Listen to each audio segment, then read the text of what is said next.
وأزواجه وذريته الكرام أجمعين شيوخنا ومعلمينا ووالدينا وخصوصا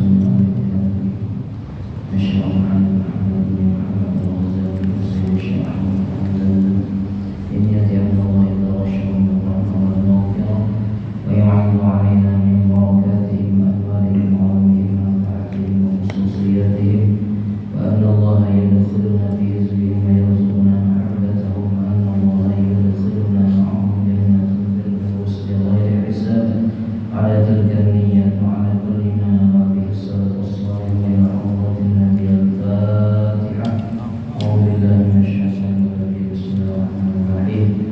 الحمد لله رب العالمين الرحمن الرحيم مالك يوم الدين إياك نعبد وإياك نستعين اهدنا الصراط المستقيم صراط الذين أنعمت عليهم غير المغضوب عليهم ولا الضالين آمين. بسم الله الرحمن الرحيم. الحمد لله رب العالمين والصلاة والسلام على أشرف الأنبياء والمرسلين سيدنا ومولانا محمد وعلى آله وأصحابه أجمعين. سبحانك لا علم لنا إلا ما علمتنا إنك أنت العليم الحكيم. رب اشرح لي صدري ويسر لي أمري واحلل عقدة من لساني يفقهوا قولي. لا حول ولا قوة إلا بالله العلي العظيم. Alhamdulillah wa syukurillah. Kembali kita panjatkan puji dan syukur kehadirat Allah. Alhamdulillah kita masih diberikan Allah nikmat umur, nikmat sehat, taufik dan hidayah, sehingga kembali kita bisa berkumpul di tempat yang mulia ini. Setiap malam Jumat kita mengadakan ibadah rutin kita. Mudah-mudahan apa yang kita laksanakan menjadi sebab diampuninya segala dosa-dosa kita dan menjadi sebab kita semua mendapatkan keridhaan Allah Subhanahu wa taala. Amin ya rabbal alamin. Melanjutkan pembacaan kitab Bidayatul Hidayah. Kita ulang sedikitlah. Ketujuh, menjaga dua kaki. Semalam sudah kita bahas macam-macam dosa kaki. Bismillahirrahmanirrahim. Qala al-musannif rahimahullah wa nafa'ana bi'ulumihi fid dharain amin. Adapun yang ketujuh yaitu menjaga dua kaki. Lalu kata Imam Al-Ghazali, dan hendaklah engkau pelihara kedua kakimu daripada berjalan ke tempat yang diharamkan oleh Allah. Yang jelas itu tempat maksiat, atau tempat yang bukan maksiat, tapi kalau ke tempat itu menyebabkan kita melakukan maksiat, ya kan? Apa contohnya? Ada tempat yang tempat itu bukan tempat maksiat, tapi di tempat itu sering orang melakukan maksiat. Apa diantaranya? Pasar, ya kan?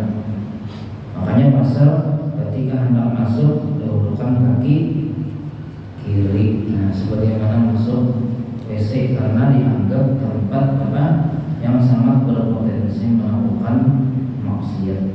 Ya, macam-macam, ada yang mengurangi takaran, ada yang mengurangi timbangan, ya, ada yang menipu, ada yang berdusta, macam-macam. Belum lagi yang terlihat aurat.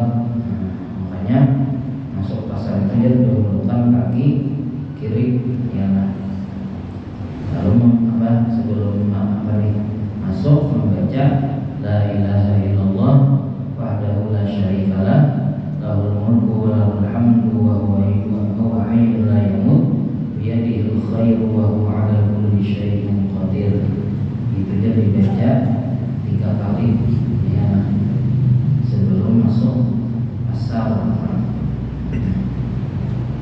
Jadi apa? Jangan sampai kaki kita gunakan untuk berjalan ke tempat yang diharamkan oleh Allah. atau berjalan menuju kepada sultan yang zalim. Nah, tahu deh misalnya raja itu raja yang zalim. Contohnya dulu apa? Dapat undangan misalnya oleh Netanyahu, ya lalu apa? Datang ke sana beristilah, nah itu selangkah berhitung besar terus. Mendatangi apa? Sultan yang zalim. Berjalan menuju kepada sultan yang zalim itu tanpa ada darurat dan paksaan adalah maksiat yang besar. Nah, itulah kenapa ulama kita tidak mau hadir ketika diundang ke rumah pejabat. Jadi kadang ada ulama yang fanatik itu, mereka walaupun dapat undangan VIP, kita lagi ya masih VIP masih biasa nih VIP. Ibarat itu duduk aja di atas apa? Di atas nama sultan ini, tetap sudah komentar. Ya, karena tahu ya kalau sultan itu zalim misalnya. Jadi termasuk maksiat yang besar. Karena yang demikian itu mendatangi ke rumah sultan, pada sultan yang zalim itu jadi dianggap tawadhu atau merendahkan diri bagi mereka, sama kayak mendukung kita misalnya datang ke Israel itu. Ya lah, walaupun tak dunia apa, kita datang itu sama seperti bentuk dukungan, sama seperti apa? Merendahkan diri kita kepada mereka dan menghormati atas kezaliman mereka. Sedangkan Allah Ta'ala menyuruh kita supaya berpaling daripada orang yang zalim. Jangankan sampai dia ma'itihim hanya jauh jangan. Ya, bukan berarti kita rasa bersih, tapi Allah menyuruh. Ya, Allah menyuruh. Di mana dalilnya? Dalilnya firman Allah Ta'ala dalam surah Hud ayat 113. Potongan ayatnya kata Allah, wala tarkanu ilal ladzina zalamu fatamassakumun nar.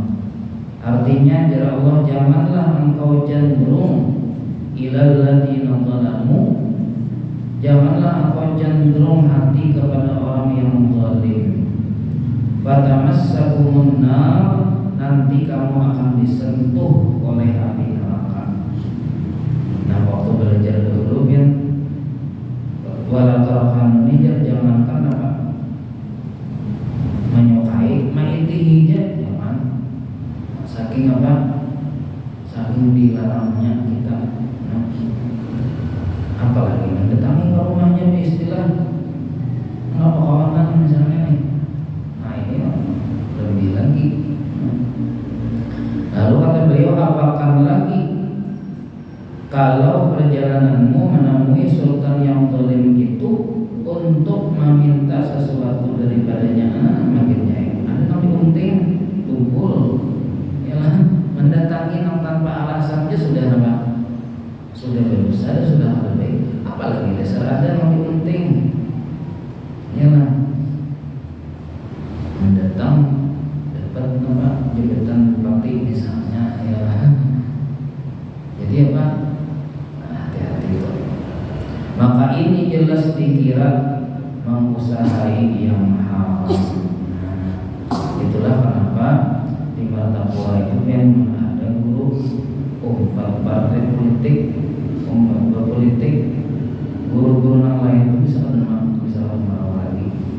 Padahal apa salahnya politik? Ya, apa salahnya berpartai? Cuma aja sih deh, kita ada lagi segolongan.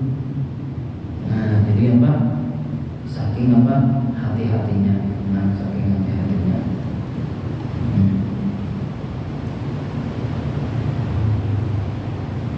Amun jadi penasehat, dasar bujur menasehati bagus ya. Tulisannya sebagai penasehat, tapi empat alur juga atau ada jadi penasihat mengujuk jadi penasihat tuh ada namanya apa tak salah dinasihati dibujurkan nah itu menjadi penasihat tuh. Maka kadang penasihat ini bisa juga menjerumuskan lah. Contoh siapa? Fir'aun itu kan diisi penasihat siapa? Haman itu kan penasihatnya Fir'aun penasihat tapi menjerumuskan. Suatu ketika apa? Fir'aun didatangi oleh iblis. Didatangi oleh iblis, tok iblis. Iblis menyerupai manusia, tok mengatuk karomah anak Fir'aun. Ya Fir'aun siapa di luar? Anak iblis. Aku tok anak man ya Pak. Ya Fir'aun. Aku siapa? Anak iblis. Sampai ketiga kali membukai. Lalu apa? Aku ya lalu sudah membukai jadi iblis. Nah iya mau aku Tuhan menimu kalau uangnya ada tahu jadi iblis nih kan biar orang tua Tuhan ya kan masuk ke iblis nih singkat kata lalu iblisnya terus terang ya ujar iblis nama aku iblis aku ada satu pertanyaan dari iblis yang sampai hari ini apa mengganjal di hatiku kisahnya itu panjang mungkin bahasa Arab. Lalu jadi iblis apa? Pertanyaan ini keinginan. Apa pertanyaannya? Ujar iblis jika tahu kalau aku ini apa? Pernah jadi pimpinan malaikat. Yalah. Sekian tahun aku jadi pimpinan malaikat jadi iblis. Ilmuku apa? Jauh lebih tinggi daripada engkau. Jadi iblis nih. Cuma aku jadi iblis senakal-nakalnya aku ada suara aku jadi Tuhan. Mau jadi iblis nih. Padahal aku ini membaharakan hal kepada kaum iblis lawan Fir'aun nih. Tapi kada suara aku jadi iblis sama Tuhan. Ya kan? Mun dari segi ilmu jauh tertinggi aku jadi iblis. Kesaktian jauh sakti aku pada ikam jadi iblis. Cuma aku kada dengan Tuhan jadi iblis. Ikam yang apa istilahnya biasa gini iblis ngaku jadi Tuhan coba pikirkan jadi iblis nih cuma bukan dia kepadanya ya muncul juga ada Fir'aun waktu itu mulai ada Fir'aun yang apa terpikir nih cuma datang penasihat si Haman tadi nah lalu jadi Haman pian menang aku apa salah habis pian dihina oleh apa kaum Bani Israel. Maka pian Tuhan sudah habis pian tersupani ujar apa? Ujar Haman nih. Nah ini penasihat kamu menjerumuskan. Akhirnya apa? Akhirnya kadang mau juga Fir'aun apa? Mengakui bahwa dirinya apa? Sama-sama hamba. Nah itu penasihat menjerumuskan. Nah kalau ulama misalnya diangkat jadi penasihat sultan misalnya nih, maka mudah sebujur jadi penasihat bujur menasihati bukan malah seorang membawa alur ya. Nah dikhawatirkan apa? Justru ulama ini diperalihkan untuk menciptakan dalil-dalil yang sesuai dengan sultan. Nah khawatirnya yang asalnya haram timbul haram sedikit. Nah itu ya lagi belum bergabung apa sultan ini haram itu kalau boleh hingga tergabung udah bang sultan nah haram sedikit lah ya. Nah lain deh itu bahayanya. Itulah kenapa Imam Al-Ghazali di beberapa kitab beliau menyebutkan beliau sangat mewanti-wanti agar ulama itu jangan condong kepada sultan atau raja. Kita kadang bangga nih ya seorang orang itu mengumpulkan orang khusus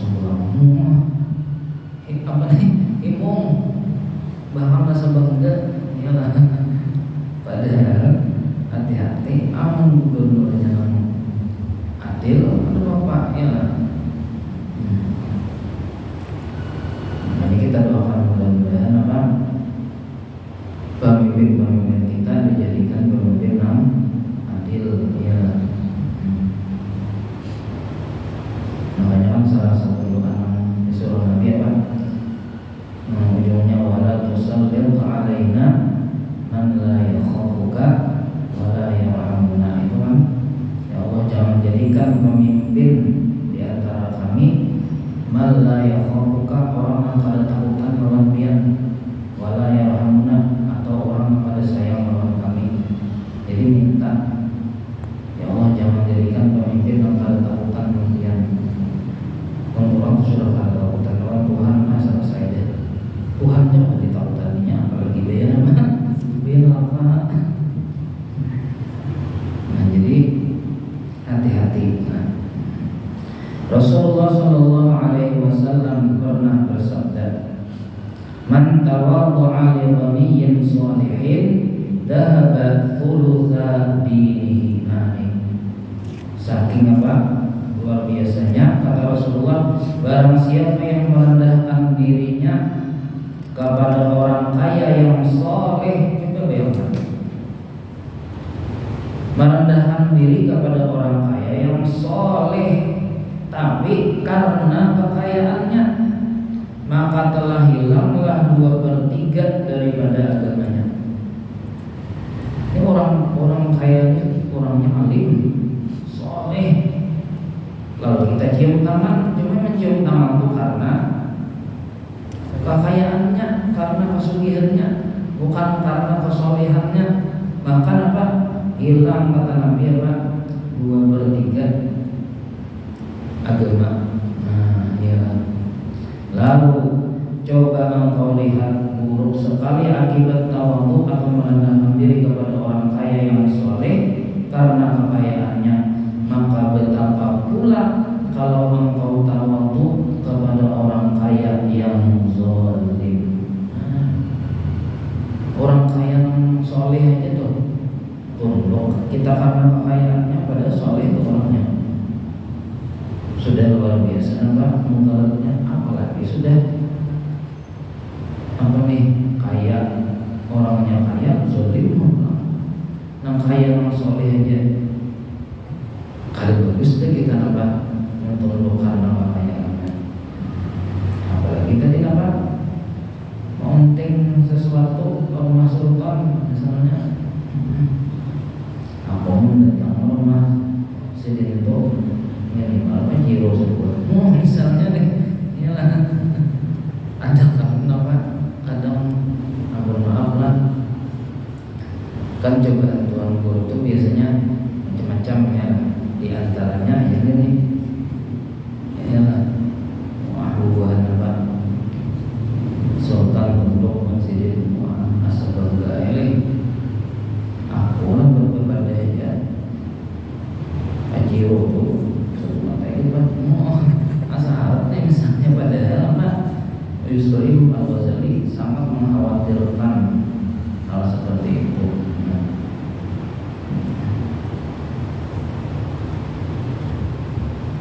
Rasanya salah satu kenapa Guru Sumbu untuk ada lagi sini mengajar di Darussalam tuh, yaitu diantaranya makanya sedih majelis sedih di rumahnya lagi macam-macam, ada yang datang apa minta hajat inilah apalah. Jadi apa berat ya berat. Jadi jangan bangga ketika apa dimuliakan oleh sultan ya, justru kita apa khawatir.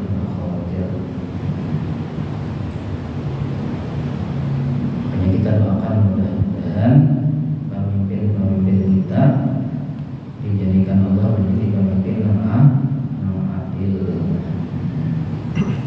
Lalu kata Imam Al-Ghazali ringkas kata, segala gerak lakumu dengan anggotamu adalah merupakan nikmat dari nikmat Allah yang diberikannya kepadamu. Nikmat berkenaan biar hendak merasakan nikmat yang luar biasa nih. Pulang ke rumah sakit ya kena biar nambah jimok nang pasien mata ya melihat ada nang matanya sebelahnya ya ada nang apa ada biji matanya, tapi kalau mau melihat macam-macam kita lihat di ruang mata kita ya Pak. Alhamdulillah ya kena jengok pulang lama ruang paru-paru ya ada nambahin pakai nama oksigen aja lagi apa bayarnya berapa sehari oksigen tuh 1 juta kali sebulan berapa 30 juta gaji kita berapa sebulan lalu ayo seandainya apa bayar dan Allah apa si kamu boleh hidup tapi kamu bayar kan bayar ya jadi apa luar biasa nikmat Allah semua yang apa kita lakukan gerak-gerik kita itu nikmat dari Allah. Kalau sama yang lain intinya awal masih berfungsi persendian itu luar biasa nikmatnya dapatnya orang satu angka ini jangan lawan jadi belum melihat dia nampak Abu Hurairah itu setrok membayangkan soal alhamdulillah ya ini nang awak sehat ini larang pada nang duit apa miliaran itu makanya jual semua apa mana punya kamar mewah di rumah sakit dibandingkan apa kamar buruk tapi di rumah seorang artinya sehat nih kamar VIP ya Pak di rumah sakit tapi di rumah sakit ya jadi luar biasa Allah makanya jangan mengharap kita bersyukur maka datangi 3 tempat ya apa 3 tempat itu pertama rumah sakit orang Giring ya yang kedua kuburan itu nyatanya bersyukur ya alhamdulillah masih hidup ya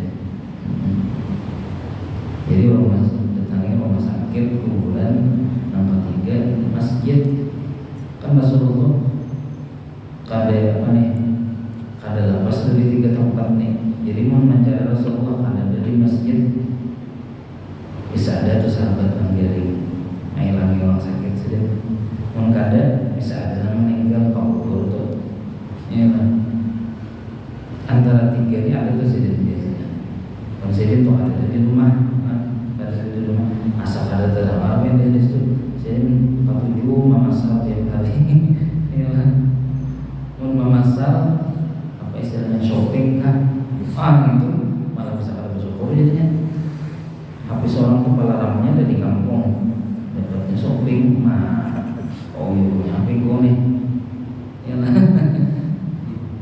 tapi mau orang 3 dari didatangi mau bersyukur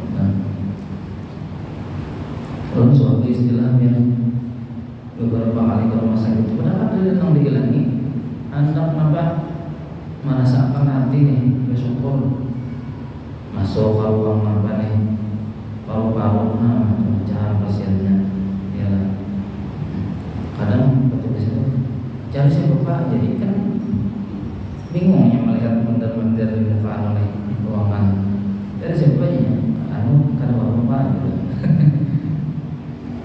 udah kita hendak melihat nih bahwa ternyata kita lagi dapat nikmat ya maka kadang kita ada sadar lalu maka janganlah engkau menggerakkan satupun dari anggotamu untuk melakukan apa-apa kemaksiatan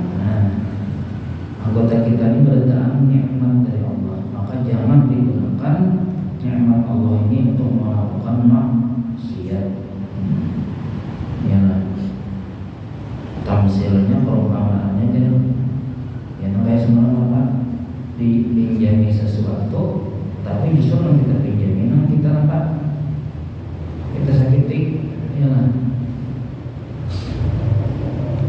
haji pun menjadi orang kan terlihat orang pakai kendaraannya malah jasidin sama atau ya lah dijamin nikmat tapi dipakai ke senang siap orang harusnya apa terima kasih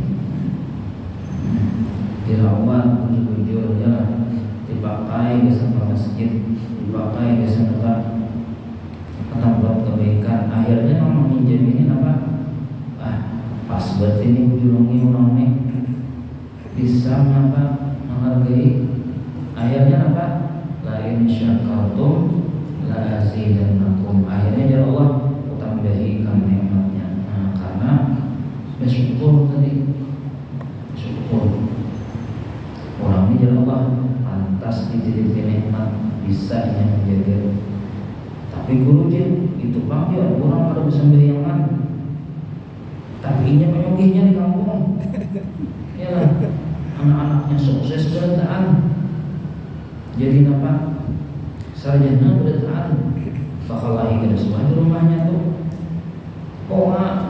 bahagia banget rumah hidupnya nah itu perumpamaannya sama kayak apa kayak anak tuh minta duit terus ya lah moyak dengan kuitan nih timbe sidin dompetnya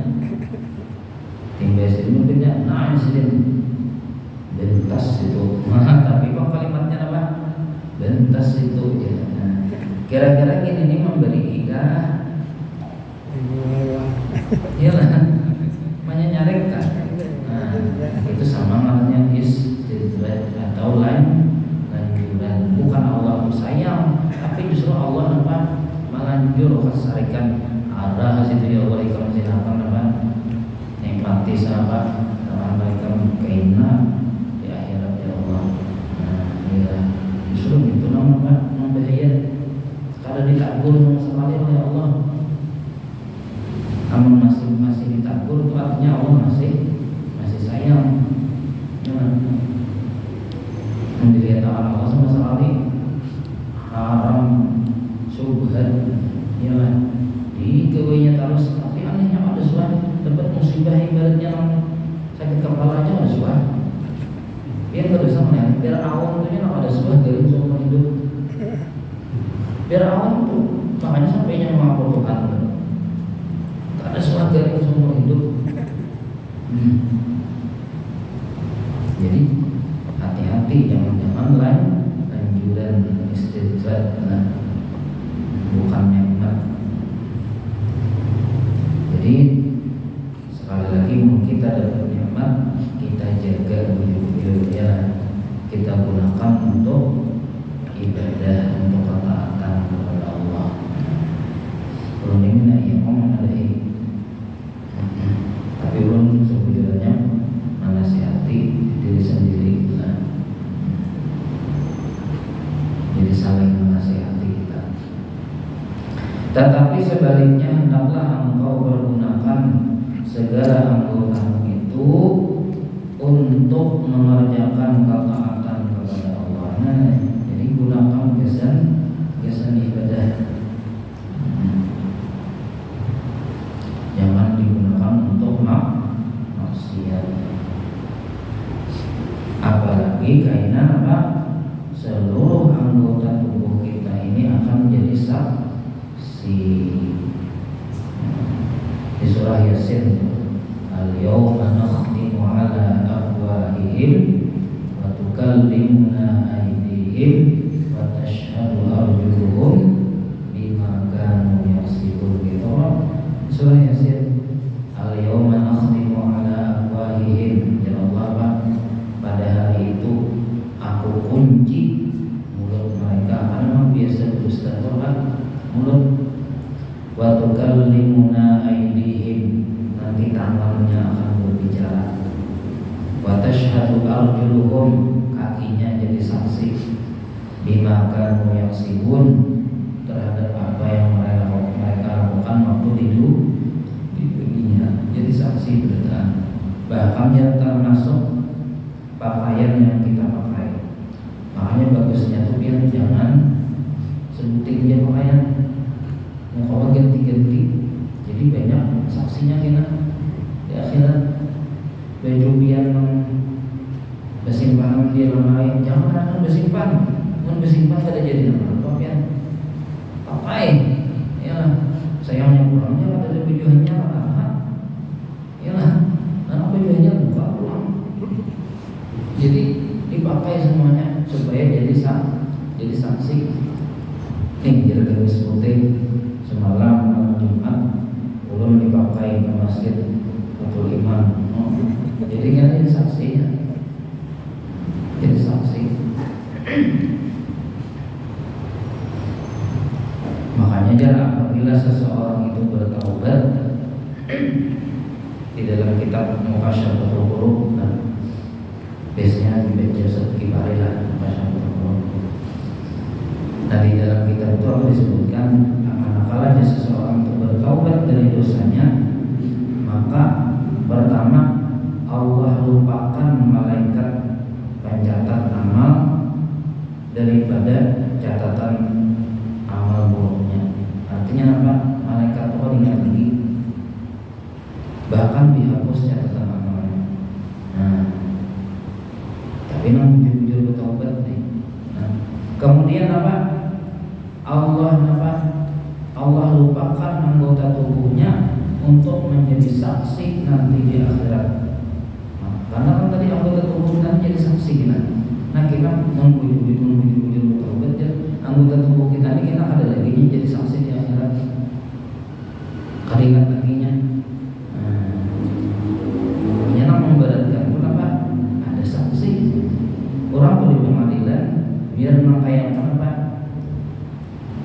Jaksa penuntut umum mencecar nih, tapi saksi kan tidak. Iyalah saksi yang memberatkan. Tapi manakala ada saksi, nah itu namanya ini. Jadi misalnya taman melakukan dosa, tapi kita bertobat jujur menyesali, ada yang tak mengulangi lagi. Ya Allah, ulun jujur bertobat, maka jarapan Allah lupakan tamannya ini daripada menjadi saksi di akhirat. Jadi kan ada lagi yang memberatkan di akhirat. Saking apa? Saking luasnya apa? Rahmat Allah. Jadi dilupakan oleh Allah. Jadi Allah tuh sudah mengampuni, tapi ini kita masih jadi saksi. Dia tangan, belum jadi saksi semalam ini apa? Melakukan maksiat, kan lucu jadinya. Jadi jauh, maka sudah mengampuni dosanya, apa yang jadi saksi pulang kan aneh jadinya nih. Jadi dilupakan oleh Allah untuk menjadi saksi. Tapi kalau bertobat, nah ini tetap kena apa anggota tubuhnya ini jadi saksi. Dan ketahuilah apabila engkau lalai, maka akibatnya akan kembali kepadamu. Dan apabila engkau rajin, maka manfaatnya juga akan kembali kepadamu. Dan kita waktu Juna Pak ngomong santai orang ke masjidan, sampai orang kulit di masjid masih ngomong rumah, ya waktu santai nih. Nah itu kan aja apa akibatnya terbalik ke kita juga. Ya Allah nama di Quran, man amila sholihan fali nafsi. Siapa beramal soleh maka untuk dirinya, wa man asaa fa 'alaiha. Siapa yang melakukan keburukan akan kembali pula kepada dirinya. Jadi terserah kita mau kemana. Ya kan? Allah Ta'ala maha kaya daripadamu dan maha kaya daripada amalanmu. Jadi sebujurannya kita beramal kepada gesan Allah, tapi gesan kita. Jadi tabuliknya tugasan kita Allah. Misalnya di seduniaan kan namanya nyembah Allah, pensiun ke Allah jadi Tuhan. Misalnya nih seduniaan kan dan satu pun kan dalam menyembah Allah, ambil Allah itu jadi Tuhan, tak terpaksa jadi Tuhan. Jadi Tuhan Jadi kita sembahyang beribadah itu sejujurnya rahmat dari Allah. Makanya jangan ada ibadah itu wajib hukumnya, itu salah satu nama karunia Allah. Seandainya Allah menghukumkan sunat, maka dapat pahala sunat di kita. Tapi manakala diwajibkan Allah, maka bagaimana jadinya nama ganjarannya. Seandainya disembahyang 5 waktu, hukumnya sunat. Misalnya nih, kira-kira bisa makin banyak maka sembahyang, ya, makin banyak mengkoler. Jadi supaya apa? Supaya rajin, supaya kenal pahalanya, Allah wajibkan. Makanya orang yang sadar yang ada tuh ibadah wajib, ini berterima kasih kepada Allah. Nah, jadi berterima kasih, makasih ya Allah biar wajibkan. Ya, akhirnya apa? Bagaimana pahalanya? Bagaimana? Jadi terserah kita hendak melakukan apa? Amal baikkah atau amal burukkah? Keduanya akan kembali kepada kita. Amal baik tidak akan menambah kemuliaan Allah. Amal buruk yang kita lakukan tidak akan mengurangi kemuliaan Allah. Itu semua kembali kepada kita. Kalau kamu misalnya gara-gara kita beramal, kalau Allah tuh makin mulia, Allah tuh apa? Rasa tersanjung melihat kita beramal, misalnya nih, ada. Jadi amal kita tetap mulia kita. Ya Allah, kamu sembahyang ada, tetapi Allah Tuhan juga, tetapi Allah Maha Kaya juga. Jadi semuanya akan kembali kepada kita. Tetapi setiap orang yang tertakluk pada hari kiamat nanti, artinya orang yang memiliki apa? Memiliki ketergantungan. Takluk itu kan ketergantungan. Di hari kiamat nanti dengan amalan yang dikerjakannya di dunia ini, ada orang bergantung dengan amalnya. Maka jangan sekali-kali engkau berkata Allah Ta'ala itu Tuhan yang maha mulia lagi pengampun. Ia mengampuni dosa-dosa hamba yang berbuat maksiat.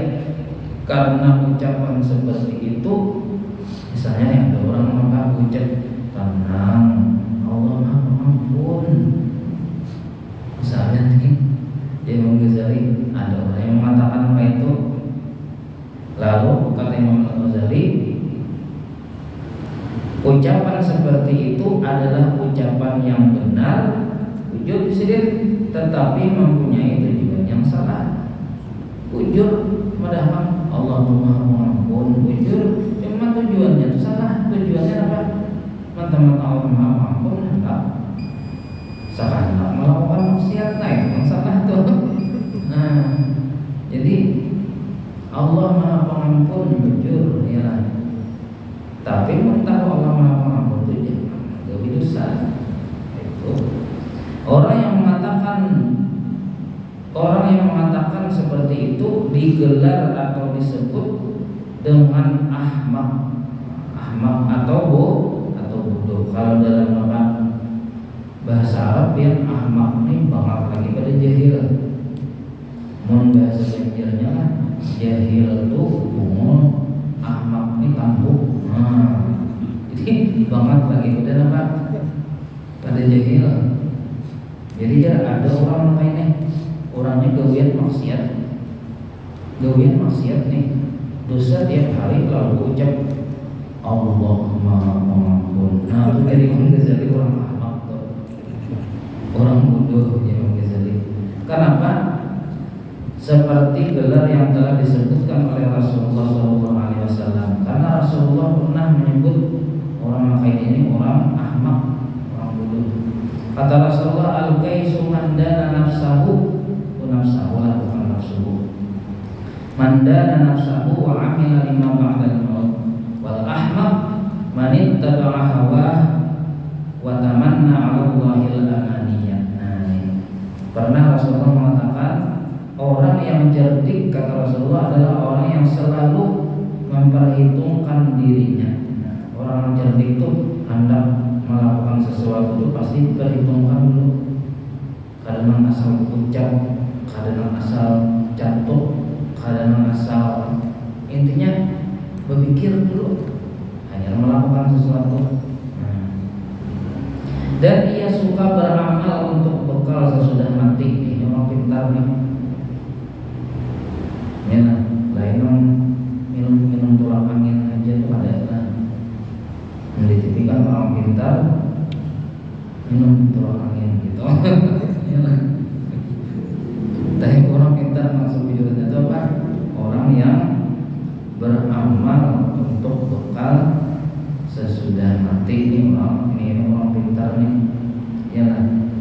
Orang bujur pintar, orang bujur cerdas. Kenapa? Karena nanti tidak semua orang punya bekal. Ibarat pian Tuhan apa benjer, orang santai berdarah dia membawa dompetnya, dompet pian bawa, ya kan? Bahkan pian bawa termos bisa makan. Kalau bilang ada warung ya, misalnya nih, maka ini orang pintar nih, bersama. Sedangkan orang yang ahmak nih, orang yang bodoh, ialah orang yang selalu mengikuti hawa nafsunya, maksiat jalan terus, dan hanya banyak berangan-angan kepada Allah Ta'ala. Apa angan-angannya? Berangan-angan untuk mendapatkan kebaikan dan pengampunan di akhirat, tetapi ia tidak mau beramal dan bertaubat. Ya tadi maksiat jalan terus, tapi apa? Tenang, Allah Maha Pengampun. Wah, ini. Nah, jadi harus sesuai antara ucapan lawan perbuatan. Ya, wallahu a'lam bishawab. Mudah-mudahan manfaatnya. Dan kita panjang umur, sehat dan dapat taufik hidayah untuk senantiasa menggunakan sisa umur kita untuk taat dan ibadah kepada Allah, dan mudah-mudahan nanti kita dikumpulkan bersama Rasulullah di dalam syurganya di ghairi hisab. Ala tilkaniyat al-Fatihah. A'udzubillahi minasyaitonir rajim. Alhamdulillahirabbil alamin. Iyyaka na'budu